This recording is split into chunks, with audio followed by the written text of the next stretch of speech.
Big boss season 9 ఇంతకు ముందు వరకు ఒక ఎత్తు ఇప్పటి నుంచి ఒక ఎత్తు అన్నట్టు అయిపోయింది రిలీజ్ అయిన రెండు ప్రోమోలు చూసిన తర్వాత. అయితే ఇది నేనంటున్న మాట కాదు, ఇప్పుడు ఈ రెండు ప్రోమోలు చూసి ప్రేక్షకులు అంటున్న మాట. అండ్ ఇప్పటి వరకు గడిచిన ఈ మొత్తం వీక్స్ ఏవైతే ఉన్నాయో, ముఖ్యంగా నామినేషన్స్ ప్రక్రియ ఏదైతే ఉందో, అన్ని నామినేషన్లు ఒక ఎత్తు, ఈ రోజు జరిగిన నామినేషన్ ప్రక్రియ ఒక ఎత్తు అన్నట్టు కూడా మారింది. అయితే దీనికి కారణం ఎవరు? అదే మన wild storm wild card entries. So వీళ్ళందరూ కూడా ఎంట్రీ అయిన తర్వాత లోపల ఉన్న కంటెస్టెంట్స్ పైన ఏ విధంగా విరుచుకు పడుతున్నారో ఇప్పటికే రిలీజ్ అయిన ప్రోమోలు చూస్తే ఒక క్లారిటీ, ఒక క్లియరెన్స్ కూడా వచ్చేసింది. అవునా కాదా? ఇది నాకే కాదు, ఇప్పుడున్న జనాలందరూ కూడా చర్చించుకుంటుంది, మాట్లాడుకుంటుంది దీని గురించే.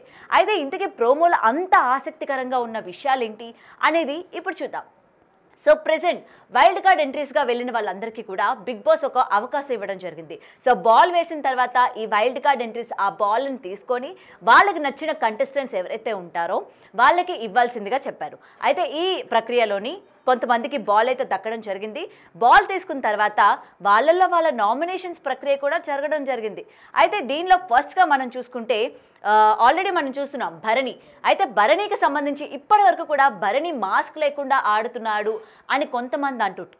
లేదు, భరణి మాస్క్ పెట్టుకొని చాలా పద్ధతిగా ఎక్కడ మాట్లాడాలో అక్కడ మాట్లాడుతూ, ఎక్కడ రియాక్ట్ అవ్వాలో అక్కడ రియాక్ట్ అవ్వుతూ, మనం ఇప్పటివరకు చూసాం సీతమ్మ వాకిట్లో సిరిమల్ల చెట్టు, ఆ ప్రకాష్ రాజ్ది ఏదైతే ఉందో ఆ ట్యాగ్ లైన్ కూడా ఇవ్వడం జరిగింది, రేలంగి మామయ్య లాగా. మరైతే ఈ నామినేషన్లోని భరణి గారు బర్స్ట్ అయిన తర్వాత ఎస్ ఇది కదా భరణి గారి అసలైన రూపం అని చెప్పి ఖరాఖండిగా తెలిసిపోయింది. అయితే ముఖ్యంగా భరణి గారు ఎవరికి సపోర్ట్ చేశారు, ఎవరికి సపోర్ట్ చేయలేదు అని చెప్పి రీతు లేవదీసిన పాయింట్స్ ఏవైతే ఉన్నాయో నిజమే కదా అనిపించింది. అయితే నిన్న జరిగిన కెప్టెన్సీ టాస్క్ ఏదైతే ఉందో ఆ టాస్క్లోని ఆల్రెడీ తనూజాకి భరణి హెల్ప్ చేయడం కావచ్చు, అయితే రీతుకి హెల్ప్ చేయకపోవడం కావచ్చు, అక్కడ మనకి క్లియర్గా కనిపించింది. అంటే రీతు హర్ట్ అయింది, తనూజ గెలిచిన తర్వాత వెళ్ళి తనకి అప్రిషియేట్ చేయలేదు అని చెప్పి కూడా తనూజ భరణితో చెప్పడం జరిగింది. సో ఇది పక్కన పెడితే భరణి విషయం పక్కన పెడదాం. అండ్ తర్వాత వచ్చేసరికి సుమన్ శెట్టి. అయితే ఇప్పటి వరకు కూడా చాలా కామ్గా మనకెందుకులే గొడవలు, మనకొద్దులే, మనం ఎంతుంటే అంతలోనే ఉందాం, మన వరకు వస్తే చూసుకుందాం అనుకుంటున్న సుమన్ శెట్టి ఈరోజు జరిగిన నామినేషన్ ప్రక్రియలోని కొంచెం గట్టిగానే మాట్లాడినట్టు అనిపించింది. అయితే దీని వెనుక ఎవరి ఇన్ఫ్లుయెన్స్ ఉంది? అయితే మన ఆయిషా, అదే వైల్డ్ కార్డ్ ఎంట్రీలో వచ్చిన ఆయిషా బాగానే ఇన్ఫ్లుయెన్స్ చేసింది.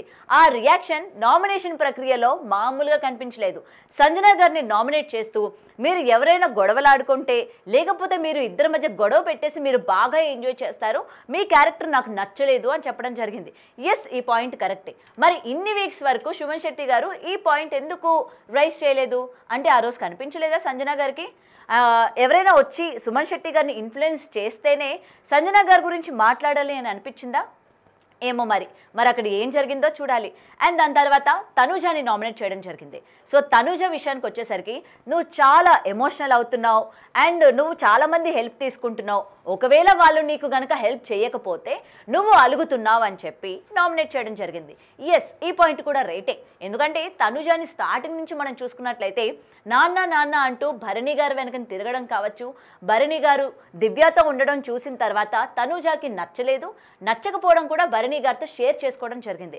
అండ్ చాలా విషయాలకి ఇమాన్యుయల్తో గొడవలు పడ్డం, చిన్న చిన్న విషయాలకి ఆమె డిసప్పాయింట్ అవ్వడం, ముఖ్యంగా అలగడం ఏదైతే ఉందో అవి హౌస్ మేట్స్ అందరికీ కూడా నచ్చట్లేదు అని చెప్పి వాళ్ళు ప్రతి ఒక్క నామినేషన్లోనే పెట్టడం కూడా జరిగింది.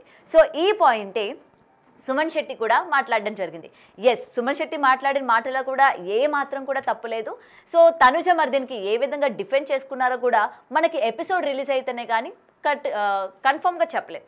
సో దాని తర్వాత మనం చూసుకుంటే ఆయిషాకి వచ్చేసరికి వామ్మో, అసలు కన్నడ బిగ్ బాస్లోని ఈమెను ఏ విధంగా భరించారు 6 వారాలు అన్నట్టు అనిపించింది. సో 6 వారాలు అక్కడ కూడా మొత్తం కూడా టఫ్ ఫైట్ ఇచ్చి అక్కడ ఉన్న కంటెస్టెంట్స్ అందరినీ కూడా బెదిరించి భయపెట్టి మామూలు గేమ్ ప్లే చేయలే. మరి ఆవిడ తెలుగు బిగ్ బాస్ సీజన్ 9కి రాబోతుంది అనగానే ఇక్కడ కూడా అదే టఫ్ ఫైట్ ఇవ్వబోతుంది అని చెప్పి చాలామంది ఎక్స్పెక్ట్ చేశారు. ఈ ప్రోమోతోని అది నిజమని చెప్పి ప్రూవ్ కూడా అయ్యింది. అయితే ఆయిషా ముఖ్యంగా తనూజాని టార్గెట్ చేసిందా అంటే ఎస్, తనూజాని టార్గెట్ చేసినట్టే మనకి ఈ ప్రోమోలో అయితే కనిపించింది.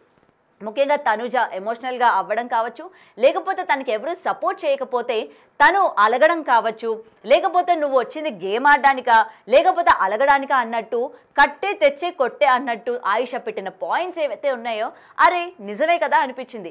అయితే దానికి డిఫెండ్ చేసుకునే విధానం ఏదైతే ఉందో తనుజ కూడా మామూలుగా డిఫెండ్ చేసుకోలేదు.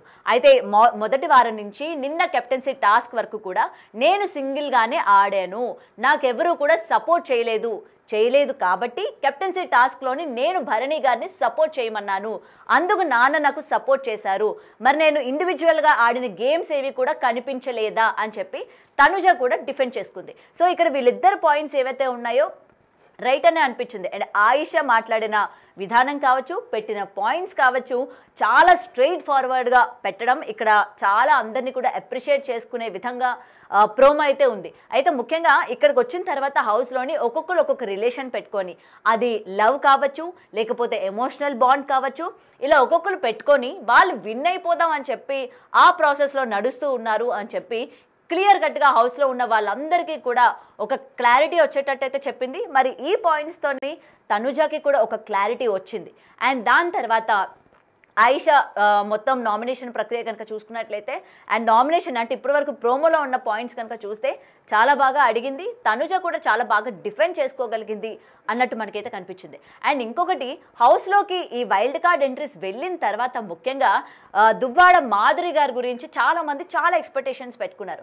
మరైతే అటు రమ్య అలాగే దువ్వాడ మాధురి గారు ఇద్దరు కూర్చొని మాట్లాడిన డిస్కషన్ ఏదైతే ఉందో కళ్యాణ్ గురించి, తను ఆడవాళ్ళ పిచ్చోడు, సో ఎవరైనా తనుజాని లీనియన్స్ తీసుకొని హగ్ చేసుకోవడం కావచ్చు, టచ్ చేయడం కావచ్చు, ఈ విధంగా చేస్తూ ఉన్నాడు, అదే నా ఒంటి మీద ఎవరైనా చెయ్యి వేస్తే లాగి లెంపకాయ పీకేదాన్ని అని చెప్పి రమ్య చెప్పడం జరిగింది. సో వెంటనే మాధురి గారు అవును నిజమే అని చెప్పడం జరిగింది. సో ఏదైనా నేషనల్ మీడియా అంతమంది జనాలు చూస్తున్న మీడియా ఏదైతే ఉందో ఆ ప్లాట్ఫామ్ ఏదైతే ఉందో అక్కడ ఒక వ్యక్తి గురించి ఈ విధంగా మాట్లాడడం అండ్ తన ప్రొఫెషన్ ఆర్మీ ఏదైతే ఉందో ఒక ఆర్మీ వ్యక్తి ఈ విధంగా చేయడం కరెక్టేనా?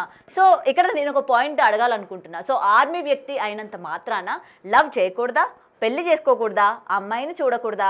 సో అక్కడ ఏం జరిగింది? గత సీజన్స్లో మనం చూసుకున్నాం, వెనక ఈ కార్డ్స్ ఏవైతే ప్లే చేసుకొని నేను రైతు బిడ్డ అని చెప్పి లేకపోతే నేను సో కాల్డ్ అని చెప్పి యూజ్ చేసుకొని గేమ్ గెలిచిన వాళ్ళ వరకు మనం చూసాం ఏ విధంగా విన్ అయ్యారో. మరి కళ్యాణ్ ఎంట్రీ అయినప్పటి నుంచి ఈ రోజు వరకు ఎక్కడ కూడా తన ప్రొఫెషన్ కావచ్చు లేకపోతే తన వర్క్ కావచ్చు ఎక్కడ పెట్టిందే లేదు, సొంతంగా గేమ్ ఆడుతున్న పరిస్థితి కూడా ఉంది. సో రమ్య మాట్లాడిన మాటలు ఏ విధంగా కూడా కరెక్ట్గా లేవు. అండ్ వీకెండ్లోని నాగార్జున గారు ఈ పాయింట్ ఖచ్చితంగా రైజ్ చేయాలి, ఎందుకంటే నేషనల్ మీడియాలోని ఆ విధంగా మాట్లాడితే ఆ అబ్బాయి క్యారెక్టర్ మీద ఎటువంటి మార్క్ పడుతుంది అని చెప్పి కూడా చాలామంది క్వశ్చన్ చేస్తూ ఉన్నారు.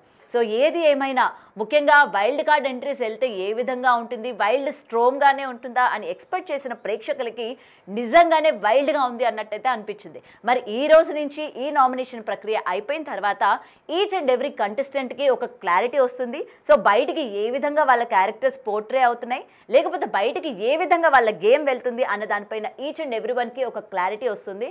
అండ్ ఇంకొకటి బాండింగ్స్, ముఖ్యంగా ఈ బాండింగ్స్ పెట్టుకునే వాళ్ళందరిలో కూడా మార్పు వస్తుంది. అండ్ రీతు కూడా ఆడుతుంది. తనుజాకి ఇప్పటి నుంచి కొంచెం జ్ఞానోదయం అయ్యి నాన్న అని చెప్పడం పక్కన పెట్టి తన గేమ్ మీద ఇంకా ఫోకస్ చేస్తుంది అని అందరూ కూడా ఎక్స్పెక్ట్ చేస్తూ ఉన్నారు. మరి ఇంకొకటి మాధురి గారి నుంచి కూడా చాలా కాంట్రవర్సీ చేస్తున్నారు, అనవసరమైన చోట ఆవిడ ఎక్కువ రియాక్ట్ అవుతున్నారు అని చెప్పి కూడా చాలామంది అనుకుంటున్న పరిస్థితులు ఉన్నాయి. మరి చూడాలి, ఇదే ఆవిడ గేమ్ ప్లే ఏమో మేబీ అయి ఉండొచ్చు. లేకపోతే రమ్య కూడా ఇప్పటి వరకు ఓకే అనిపించారు. అండ్ రిమైనింగ్ కంటెస్టెంట్స్ అందరి గురించి కూడా మనం చెప్పాల్సిన అవసరం లేదు. సో వైల్డ్ కార్డ్ ఎంట్రీస్గా వెళ్ళిన ముఖ్యంగా ఈ ఆయిష, మాధురి గారు వీళ్ళైతే కొంచెం వైల్డ్గానే ఉన్నారు. మరి ఈ నామినేషన్ ప్రక్రియ మొత్తం ఎపిసోడ్ కూడా రిలీజ్ అయిన తర్వాత చూడాలి ఎవరి మధ్య గొడవలు జరిగాయి, ఎవరు బాండింగ్స్ పెరిగాయి, ఎవరు ఫ్రెండ్స్ అయ్యారు, ఎవరు ఎనిమీస్ అయ్యారు చూసేద్దాం.